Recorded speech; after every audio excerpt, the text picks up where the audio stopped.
কোরআন এবং সুন্নাহ থাকতে মাযহাব মানার প্রয়োজন নেই কেন? যে কোরআন এবং সুন্নায় কোথাও মাযহাব মানার কথা বলা হয়েছে? কোথাও বলা হয়েছে? কোরআন এবং সুন্নাহ কমপ্লিট কোড অফ লাইফ। আল্লাহ নবী সাল্লাল্লাহু আলাইহি ওয়াসাল্লাম বিদায় হজ্জে কি বলেছিলেন? ওই সাহাবীদেরকে নিয়ে যে আয়াতটা দিয়ে আমাদের দিন কমপ্লিট করে দেওয়া হয়েছে, সেই আয়াতটি কি ছিল বলুন তো? সেই আয়াতটি কি ছিল? আল-ইয়াউমা আকমালতু লাকুম দীনাকুম ওয়া আতমামতু আলাইকুম নি'মাতি ওয়া রাদিতু লাকুমুল ইসলাম দীনা। এই দিন মানে দিন বলতে যেটা বোঝায় কমপ্লিট হয়ে গেছে। তখন কি এই হানাফি মাযহাব, শাফি মাযহাব, মালিকি মাযহাব, হাম্বলি মাযহাব ছিল?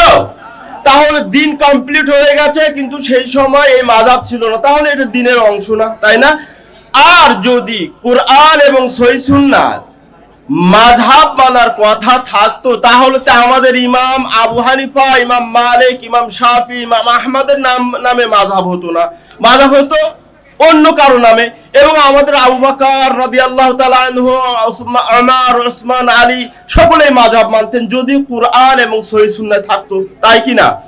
আমাদের যে সকল ভাইরা মাযহাব মানেন, বিশেষ করে গোড়াভাবে অন্ধভাবে মাযহাব মানেন, তারা কিন্তু কোরআন এবং হাদিস থেকে দলিল দিতে চেষ্টা করেন, কিন্তু তাদের দলিল কিন্তু সঠিক না। দলিল হলে হয় নাকি?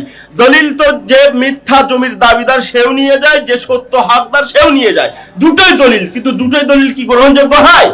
একটা রিজেক্ট হয়। তো ওই রকম আমাদের যে সকল ভাইরা মাযহাব মানেন, কোরআন থেকে এবং সুন্নাহ থেকে দলিল দিতে চেষ্টা করেন, তাদের দলিল কিন্তু বানোয়াট দলিল এবং অযৌক্তিক দলিল। বুঝতে পারছেন? যদি কোরআন সুন্নাহয় মাযহাব মানার কথা থাকতো, তাহলে তো সাহাবীদেরকে মানতে হতো, সাহাবাদের মানতে হতো না? তাহলে তারা কি মাযহাব মেনেছেন? সাহাবারা মাযহাব মেনেছেন? তাবিরা মেনেছেন? এমনকি আমাদের আবু হানিফা রাহিমাহুল্লাহ কোন মাযহাব মেনেছেন? তার উস্তাদ হাম্মাদ বিন সুলাইমান কোন মাযহাব মেনেছেন? তার বাবা জুতি তার কোন মাযহাব মেনেছেন? কোন মাযহাব মানেননি। তাহলে কোরআন সুন্নাহয় মাযহাব মানার কথা নেই, এই জন্য আমরা মাযহাব মানি না।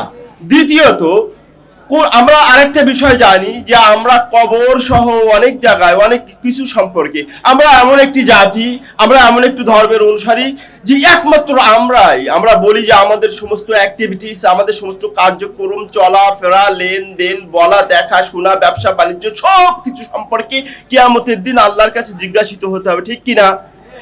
কি কি জিজ্ঞাসিত হতে হবে তার ব্যাপারে আমরা অনেক হাদিস পাই। তার ভিতরে প্রথমত তিনটি, তাই না? মান রব্বুকা, মান নাবিয়ুকা, ওয়া মা দীনুকা। এগুলো তো আমরা সবাই জানি, অর্থ করে সময়টা করতে চাচ্ছি না, অপচয় করতে চাচ্ছি না।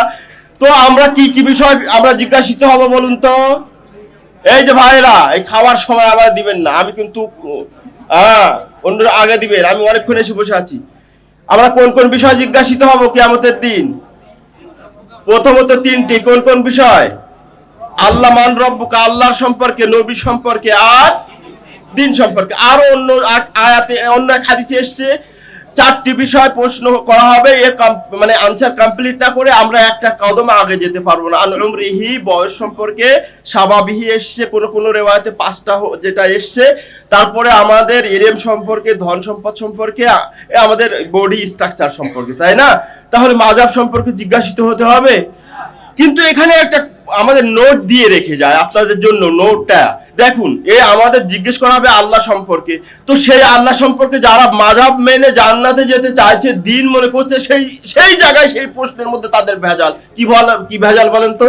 তারা আল্লাহর সম্পর্কে জিজ্ঞাসিত হবে, অথচ সেই আল্লাহ সম্পর্কে কি বলছে যে নিরাকার, সর্বত্র বিরাজমান। তাই বলা হচ্ছে কিনা? তাই বলা হচ্ছে না? তাহলে দেখেন এই প্রশ্নে তারা ফেল হয়ে যাচ্ছে।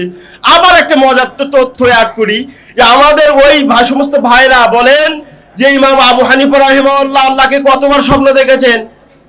এই ইমাম আবু হানিফা রাহিমাহুল্লাহ আল্লাহকে কতবার স্বপ্ন দেখেছেন? 100 বার।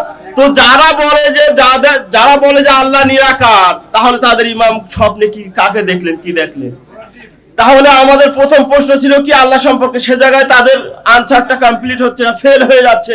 দ্বিতীয় প্রশ্ন হলো তাদের নবী সম্পর্কে।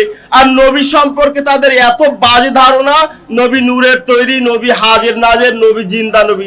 এই জায়গায় তারা ফেল হয়ে যাচ্ছে কিনা? এই জায়গায় ফেল হয়ে যাচ্ছে না? শুধু কি তাই, এমন কি তাদের এই নবীর সম্পর্কে প্রশ্ন করা হলে নবীর সুন্নাতকে তারা পরিত্যাগ করে তাদের মাযহাবের মত, তাদের ইমামের মতকে প্রায়োরিটি দেয়, প্রাধান্য দেয়, তাহলে তারা এই জায়গায় ফেল। 3 নাম্বার প্রশ্ন যদি আমি বলি কি ব্যাপারে, দিন সম্পর্কে, তো তারা দিন ওই যে কিয়ামতের আমাদের 8 তারিখে 8 হিজরিতে দিন কমপ্লিট হয়ে গেছে, তখন কি মাযহাব নামক কোন শব্দটা, এই যে মাযহাব নামক এই 4টে মাযহাব ছিল তখন?